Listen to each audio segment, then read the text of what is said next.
Welcome students once again. आज हम आपकी व्याकरण पुस्तक व्याकरण कुंज के पाठ 11 अविकारी शब्द के बारे में पढ़ेंगे।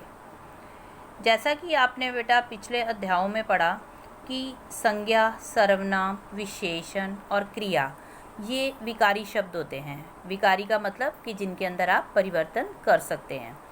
इन शब्दों में आप लिंग, वचन, कारक के कारण टाइम टू टाइम कभी भी परिवर्तन कर सकते हैं। और हमारी भाषा में कुछ ऐसे शब्द भी हैं जिनमें लिंग, वचन और कारक के कारण कोई भी परिवर्तन नहीं हो सकता। वे शब्द कौन से हैं?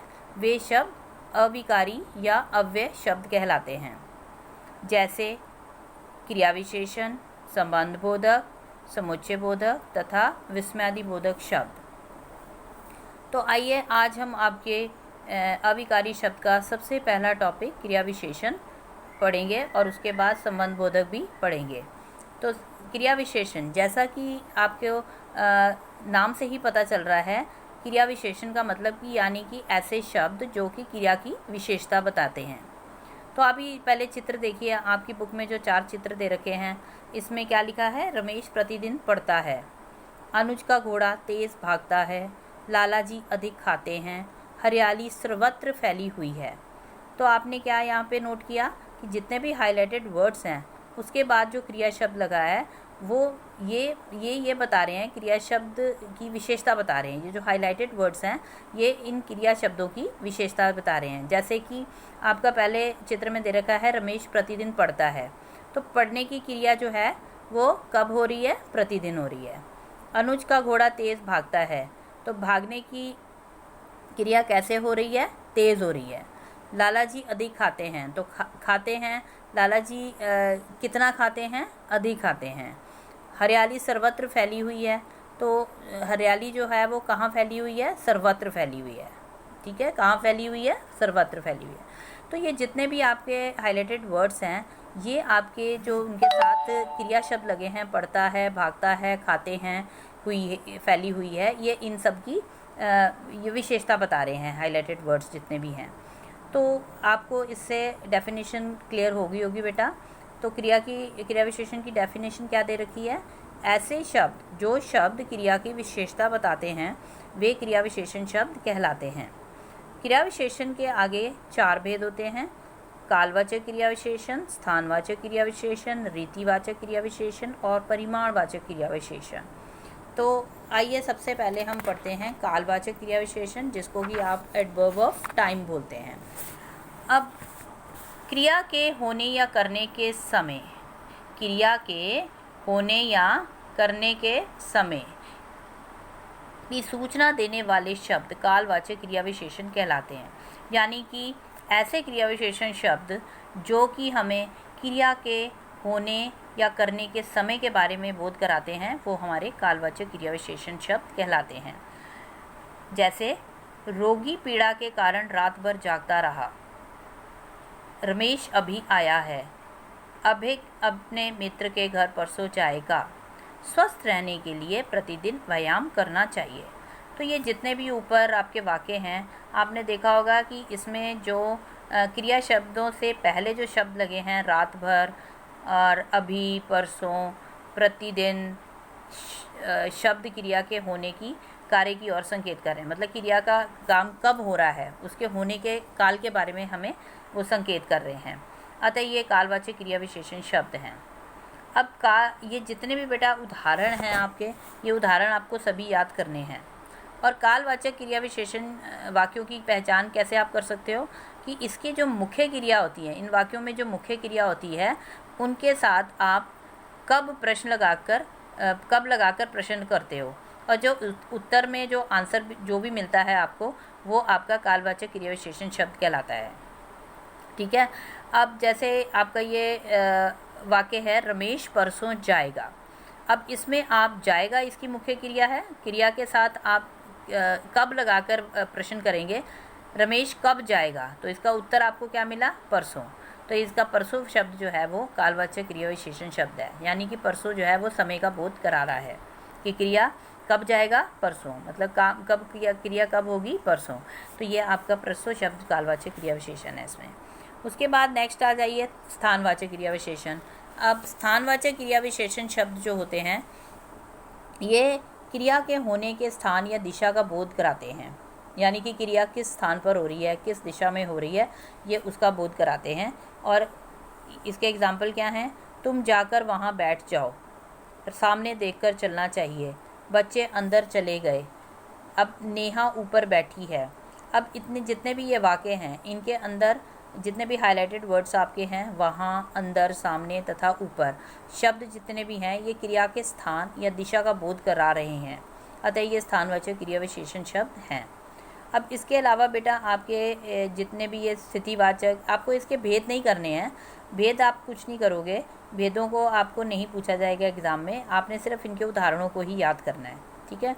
उसके बाद देखिए, अब जैसे कि हमने कालवाचक क्रिया विशेषण वाक्यों में हमने क्रिया के साथ आपने कब प्रश्न लगाकर प्रश्न किया, ठीक है ना, कब लगाकर प्रश्न किया। उसके बाद जो स्थानवाचक क्रिया विशेषण वाले वाक्य होते हैं इसमें आप क्या करोगे, क्रिया के साथ कहाँ प्रश्न लगाने से उत्तर के रूप में स्थानवाचक क्रिया विशेषण शब्द आपके मिलेंगे। जैसे वह अंदर बैठा है, वह कहाँ बैठा है, उत्तर हमें मिलेगा अंदर, तो ये आपका स्थान का आपका बोध हो रहा है यहाँ पे।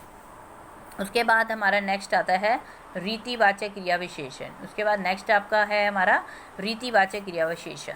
रीति का मतलब होता है ढंग, तो जिन क्रिया विशेषण शब्दों से हमें क्रिया के होने के ढंग के बारे में, उसकी रीति या विधि के बारे में पता चलता है, वो रीतिवाचक क्रिया विशेषण शब्द कहलाते हैं।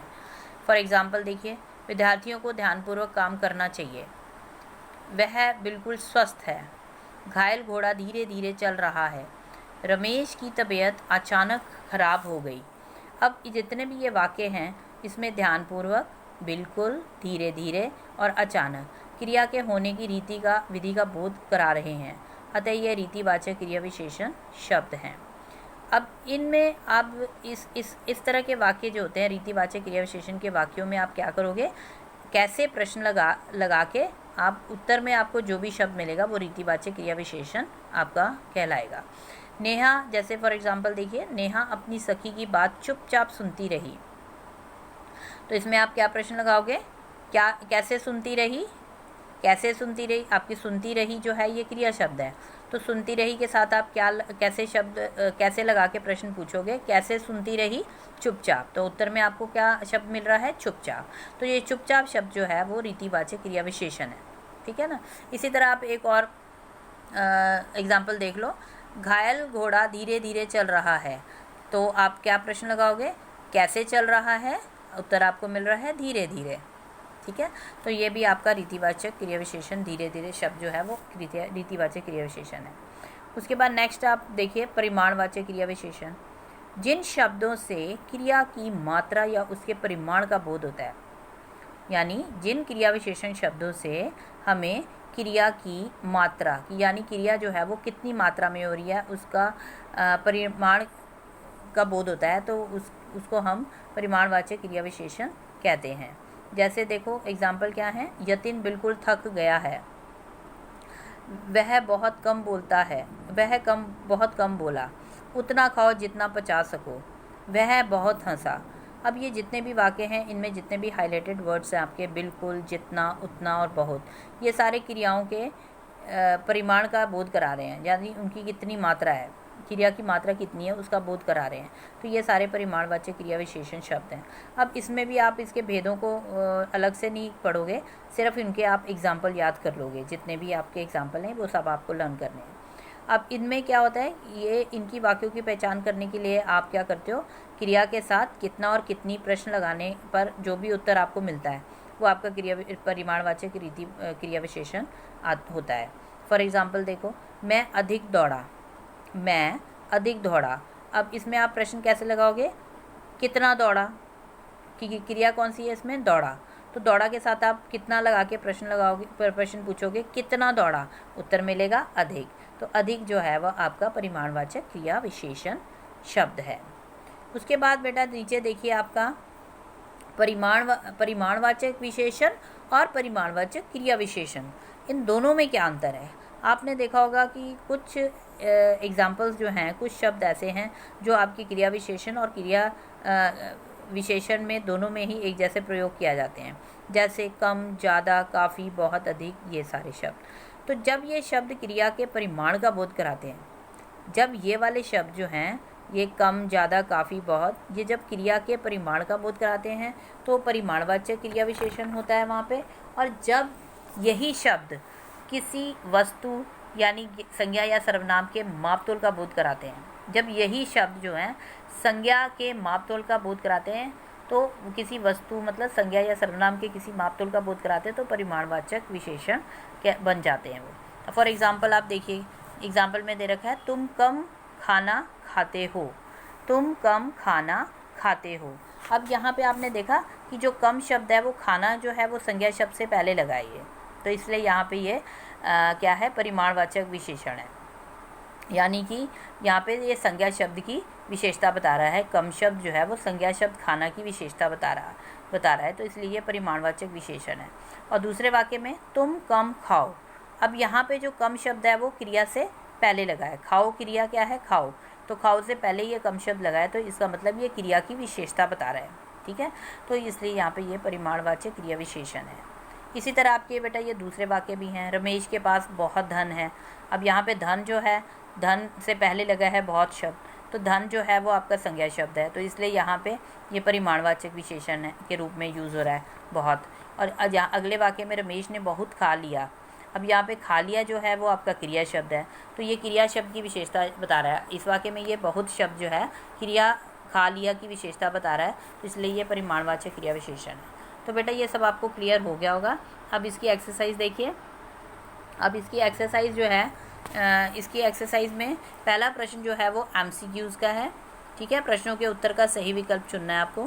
पहले वाला है क्रिया विशेषण किसे कहते हैं, क्रिया विशेषण किसे कहते हैं, तो इसका उत्तर आपका है घ। तो ये अभी हमने डेफिनेशन पीछे करी है, वे शब्द जो क्रिया की विशेषता बताते हैं वो आपके क्रिया विशेषण कहलाते हैं, तो ग पार्ट को आपको टिक करना है। उसके बाद नंबर 2 है क्रिया विशेषण के कितने भेद होते हैं, वो अभी हमने पढ़े हैं, क्रिया विशेषण के 4 भेद होते हैं, आपको ख को टिक करना है। उसके बाद नंबर 3 है निम्नलिखित में से कौन सा क्रिया विशेषण का भेद नहीं है। अब इसमें आपको बेटा ये मैंने यहाँ पे टिक नहीं किया है, आप इसको टिक करोगे कि यहाँ पे देखो रीति, स्थान और परिमाण, ये तो तीनों ही क्रिया विशेषण के भेद हैं, तो जातिवाचक जो है वो संज्ञा का भेद है, तो इसलिए जातिवाचक को आप टिक करोगे, इसमें ख पार्ट को टिक करोगे। नंबर 4 है निम्नलिखित में से कौन सा रीतिवाचक विशेषण है। अब नंबर 4 में कौन सा रीतिवाचक विशेषण है, ये आपका देखो सामने जो है वो तो आपका दिशा का बोध करा रहा है, यानी स्थान का बोध करा रहा है। सदैव जो है वो आपका काल का बोध करा रहा है, कालवाचक क्रिया विशेषण है। थोड़ा जो है परिमाण का बोध करा रहा है, तो अचानक शब्द जो है वो आपका रीतिवाचक क्रिया विशेषण है, तो अचानक को आप टिक करोगे। उसके बाद नंबर 5 है किस वाक्य में क्रिया विशेषण का प्रयोग है, किस वाक्य में क्रिया विशेषण का प्रयोग है। इसमें आप क्या करोगे बेटा, इसमें आपको ये वाला पार्ट करना है, ख पार्ट को टिक करना है। इसमें मैंने ये गलती से टिक नहीं किया है, आप इसको ख वाले पार्ट को टिक कर लो। तुम कम बोलते हो, यानी कि बोलने की क्रिया कैसे हो रही है, कम, तो इसलिए ये आपका क्रिया विशेषण शब्द यही है इसमें। नंबर 6 देखो, नंबर 6 है वह डैश स्वस्थ है। अब इसमें आपको वाक्य के रिक्त स्थान के लिए उपयुक्त क्रिया विशेषण चुनना है, तो इसमें आप लिखोगे बिल्कुल, वह बिल्कुल स्वस्थ है। नेक्स्ट क्वेश्चन देखिए। नेक्स्ट क्वेश्चन में आपको क्वेश्चन नंबर 2 में क्या करना है, क्वेश्चन नंबर 2 में आपके निम्नलिखित क्रिया विशेषण शब्दों को उनके सही वर्ग में लिखना है। ये आपको सारे मिक्सअप करके शब्द दे रखे हैं और नीचे आपके इसके अलग अलग कॉलम्स बने हैं, कालवाचक, स्थानवाचक, परिमाणवाचक और रीतिवाचक। इन सबको आपने छांट के अलग अलग स्थान पर लिख देना है। प्रश्न नंबर 3 आपका क्या है, निम्नलिखित वाक्यों में प्रयुक्त क्रिया विशेषण शब्द चुनकर लिखिए और उनके भेद का नाम लिखिए। और यहाँ पे क्या है, फर्स्ट नंबर पे क्या है, क पार्ट में नेहा बहुत बोलती है, यानी बोलने की क्रिया क्या हो रही है, बहुत, उसकी मात्रा कितनी है, बहुत, तो ये आपका परिमाणवाचक क्रिया विशेषण होगा, बहुत। नंबर ख है यतिन भीतर चला गया, तो इसमें आप प्रश्न लगाओगे, चला गया के साथ प्रश्न लगाओगे कहाँ चला गया, यतिन कहाँ चला गया, तो आपका आंसर मिल रहा है भीतर, ठीक है। आंसर कहाँ लगा के आपको उत्तर मिल रहा है? भीतर, तो इसलिए भीतर जो है वो स्थानवाचक है, भीतर स्थान का बोध करा रहा है। तो नंबर 3, तुम स्कूल अवश्य जाओ। तुम स्कूल अवश्य जाओ, जाने की क्रिया कैसे हो रही है? अवश्य, ठीक है। कैसे हो रही है? कैसे जाओ? अवश्य, तो इसलिए ये आपका रीतिवाचक क्रिया विशेषण है अवश्य। धीरे धीरे चलो, चलने की क्रिया कैसे हो रही है? धीरे धीरे। कैसे चलो? धीरे धीरे, तो इसलिए आपका ये रीतिवाचक है। नेक्स्ट आपका है नंबर 5, राम कल आएगा। राम कल आएगा, कब आएगा?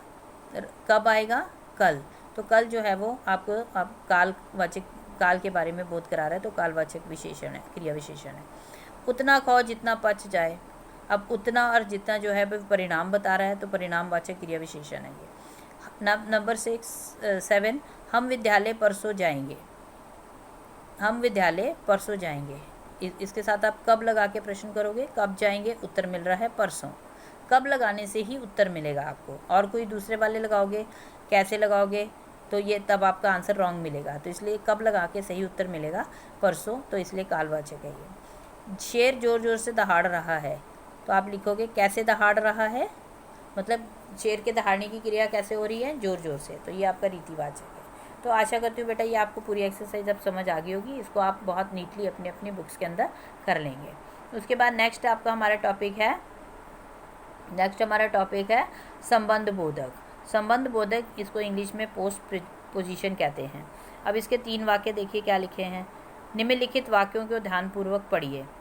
घर के आगे नीम का पेड़ है, पक्षी पेड़ के ऊपर बैठे हैं, पुत्र अपने पिता के साथ जा रहा है। अब आप यहाँ पे देखिए, ये जितने भी वाक्य हैं, अब इसमें हाईलाइटेड वाक्य जितने भी हैं, ये आपके संबंध बोधक वाक्य हैं। संबंध बोधक वाक्य कैसे हैं ये बेटा, ये आपको भी मैं डिटेल में बताऊंगी। उसके बाद नेक्स्ट आपके देखिए, नेक्स्ट में आपका क्या दे रखा है, ये पेज पे 170 पेज पे, नेहा अपनी सखी मीता के पीछे चल रही है, मेरे घर के चारों ओर पेड़ लगे हुए हैं, जतिन अपने स्कूल की ओर जा रहा है। ये जितने भी वाक्य हैं, इसमें जितने भी हाईलाइटेड वर्ड्स हैं आपके, के आगे, के ऊपर, के साथ, के पीछे, के चारों ओर, की और, ऐसे शब्द हैं। इन वाक्यों के संज्ञा पदों का संबंध वाक्य के अन्य पदों से जोड़ रहे हैं, ये संबंध वाचक अव्यय हैं। ये वाक्य में प्रयुक्त संज्ञा और सर्वनाम पदों का संबंध, ये क्या कर रहे हैं, ये हाईलाइटेड वर्ड्स, ये वाक्य में प्रयुक्त संज्ञा अथवा सर्वनाम पदों यानी शब्दों का संबंध वाक्य के दूसरे शब्दों के साथ जोड़कर वाक्य को सार्थक बनाते हैं। अतः ये हम इसकी डेफिनेशन हम क्या लिखेंगे, वे अविकारी शब्द जो संज्ञा या सर्वनाम के साथ आकर उनका संबंध वाक्य के अन्य शब्दों के साथ प्रकट करते हैं, वे संबंध बोधक अव्यय कहलाते हैं। इनके साथ इसकी पहचान क्या होती है कि इनके साथ किसी न किसी प्रसर्ग का प्रयोग भी जरूर होता है। ज़्यादातर इसमें प्रसर्ग का प्रयोग साथ ही होता है इनका। आपने जैसे देखा होगा, अब ये मीता है, मीता क्या है, संज्ञा शब्द है, तो मीता शब्द के साथ ही लिखा हुआ है ना ये के पीछे, और आगे क्या है आपका घर, घर के साथ लिखा हुआ है के चारों ओर, ठीक है।